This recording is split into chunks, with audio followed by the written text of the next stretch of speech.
Hi friends, welcome back. तो start करते हैं हमारा नया टॉपिक विच इज़ मैट्रिक्स।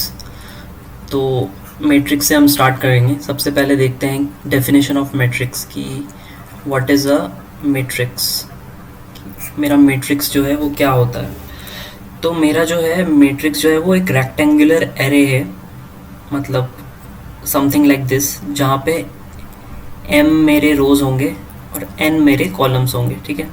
और इसको डिनोट, ये जितने भी एलिमेंट्स होंगे इसमें, let's say x y z, x y z w and a b c d। तो ये जो मैट्रिक्स होगा ये 2x4 मैट्रिक्स होगा। मैं एग्जांपल बता रहा हूँ एक, ठीक है। 2x4 कैसे होगा, क्योंकि इसमें 2 रोज हैं और 4 कॉलम्स हैं मेरे, ठीक है। रोज बोलते हैं हॉरिजॉन्टल को। ये तो कितनी रोज हुई, 2 रोज हुई और 4 कॉलम हुए, 1 2 3 4, ठीक है। तो ये मेरा बेसिक मैट्रिक्स का वो है रिप्रेजेंटेशन की। मैट्रिक्स मेरी ऐसी दिखेगी m क्रॉस n। अब अगर मेरा m और n इक्वल हो जाते हैं तो इस टाइप की मैट्रिक्स को बोलते हैं स्केलर, ठीक है, स्केलर मैट्रिक्स, ठीक है। और सॉरी, स्क्वायर मैट्रिक्स बोलते हैं हम, सॉरी, स्क्वायर मैट्रिक्स, ठीक है। तो जो डिटर्मिनेंट होता है वो सिर्फ ऐसी मैट्रिक्स का ही निकल सकता है जो स्क्वायर मैट्रिक्स हैं, जिनमें रोज जो हैं वो कॉलम्स के बराबर होते हैं, ठीक है।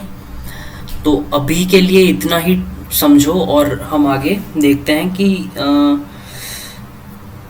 प्रॉब्लम्स देखते हैं, ठीक है, जिससे हमें थोड़ा आइडिया लगेगा और कि मैट्रिक्स को कैसे डील करना है हमें। तो देखो, सबसे पहला प्रॉब्लम है कि if a matrix has 8 elements, what are the possible orders it can have, ठीक है। देखो 8 एलिमेंट्स हैं अगर मैट्रिक्स में, मतलब m क्रॉस n जो है वो टोटल 8 है, ठीक है। देखो जैसे ये वाला हमने एग्जांपल लिया था, इसमें भी 8 एलिमेंट थे, 1 2 3 4 5 6 7 8। तो ये 2x4 था, ठीक है। तो 2x4 में 8 हो सकते हैं, लेकिन 4x2 में भी तो 8 हो सकते हैं। अगर 4 रोज होती और 2 कॉलम्स होते, इस टाइप का अगर ये होता मैट्रिक्स, कि यहाँ पे अगर मेरा एक्स वाई जेड डब्ल्यू होता और पी क्यू आर एस यहाँ होता, तब तब भी 8 एलिमेंट्स होते, लेकिन इसका ऑर्डर अलग था, 4x2, इसका 2x4 है, ठीक है। तो उसने वही पूछा है कि आपके कितने ऑर्डर्स पॉसिबल हैं जिसमें मैट्रिक्स के, जिसमें 8 एलिमेंट्स हों। तो यार 8 एलिमेंट्स में देखो 1x8 भी होगा, 8x1 भी होगा। मतलब बेसिकली आप दो ऐसे नंबर्स चूज करो जिनका मल्टीप्लिकेशन 8 आ रहा है। 2x4, 4x2, 3 का तो कुछ नहीं होगा, 4 का हो गया, 5 का कुछ नहीं होगा, 6, तो बस ये 4 ही है मेरे, ठीक है। 4 पॉसिबल ऑर्डर्स हैं जो मेरे 8 एलिमेंट्स को बनाएंगे मैट्रिक्स के। तो 1x8 की मैट्रिक्स हो गई, 8x1 की मैट्रिक्स हो गई, 2x4 की हो गई और 4x2 की हो गई। These are the 4 options that we have, ठीक है। तो आई होप आपको समझ में आया होगा। नेक्स्ट प्रॉब्लम देखते हैं। Construct a matrix of order 3x2, ठीक है। 3x2 की आपको मैट्रिक्स बनानी है, whose elements are given by aij equal to 2i minus j, ठीक है। इसके जो एलिमेंट्स है ये ऐसे वेरी करें। तो देखो सबसे पहले मैं आपको बताता हूँ कि कोई भी मैट्रिक्स होगी ना, तो उसके एलिमेंट्स को ऐसे रिप्रेजेंट करते हैं 1 1, a12, a13। इसमें जो ये पहला होता है ना, ये होता है रो, ये दूसरा जो है वो होता है कॉलम। तो ए आई जे में आई का मतलब है आईएथ रो और जे का मतलब है जेथ कॉलम, ठीक है। आई होप आपको समझ में आएगा ये चीज़। अब इस चीज़ को सॉल्व करते हैं, ठीक है। तो देखो देखो 3x2 की मैट्रिक्स बनानी है, मतलब देखो 3 इसकी रोज होंगी और 2 मेरे वो होंगे, तो मतलब a11, a12, a21, a22, a31, a32, ऐसे दिखेगी ये मैट्रिक्स m मान लो, ठीक है। तो m में अगर मैं a11 की वैल्यू निकालूं तो क्या आएगी, i की जगह भी 1 रखो, j की जगह भी 1, तो i की जगह 1 रखेंगे तो 2 इंटू 1 माइनस 1, मतलब ये 1 हो गया। तो a11 मेरा आया 1। सिमिलरली a12 क्या निकालोगे, a12 क्या आएगा आपका, ये आएगा 0, ठीक है। तो ये 0। a21 क्या आएगा 3, a22 आएगा 2, a31 आएगा 5 और A32 आएगा आपका 4 आई थिंक, या 4।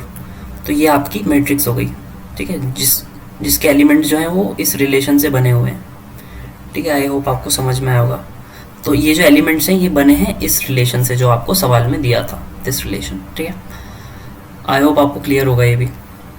It was also an easy problem. तो ये एक और प्रॉब्लम देख लेते हैं। देखो x plus Y, X minus Y, ये है 2x2 की मैट्रिक्स, ठीक है। 2x प्लस जेड और 2z प्लस डब्ल्यू, ये है 4 7 0 10, ठीक है। तो आपको वैल्यू बतानी है एक्स वाई जेड और डब्ल्यू की, ठीक है। तो x प्लस वाई मेरा 4 है, x माइनस वाई मेरा 0 है, मतलब x इक्वल टू वाई है इस रिलेशन से, ठीक है। तो x इक्वल टू वाई आप यहाँ रखोगे तो 2x इक्वल टू 4, तो x मेरा 2 आया और x और y बराबर है तो y 2 आ गया। तो ये दो वैल्यू तो निकल ही गई, ठीक है। अब z और इसकी निकालने के लिए 2x प्लस जेड क्या है, 2x प्लस जेड मेरा है, इसको कंपेयर कर दो 7, तो इट इज़ 7। तो x मेरा 2 है तो z क्या आ गया 3, z भी निकल गया। अब w के लिए इसको देखो, z 3 निकल गया तो 3 इंटू 2 कितना हो गया 6, प्लस w इक्वल टू, इसके साथ कंपेयर कर दो इसको, 2z plus w equal to 10 है ना। ये दोनों इक्वल हैं तो आपको एलिमेंट बाय एलिमेंट इसको इक्वेट करना है। जैसे फर्स्ट रो का फर्स्ट एलिमेंट इसके भी फर्स्ट रो के फर्स्ट एलिमेंट के बराबर होगा सिमिलरली, ठीक है। तो ये सेकंड रो का सेकंड एलिमेंट 10 के बराबर होना चाहिए, मतलब 2 इंटू 3 जो कि 6 होगा, 6 plus W that should be equal to 10, तो w इक्वल टू 4, ठीक है।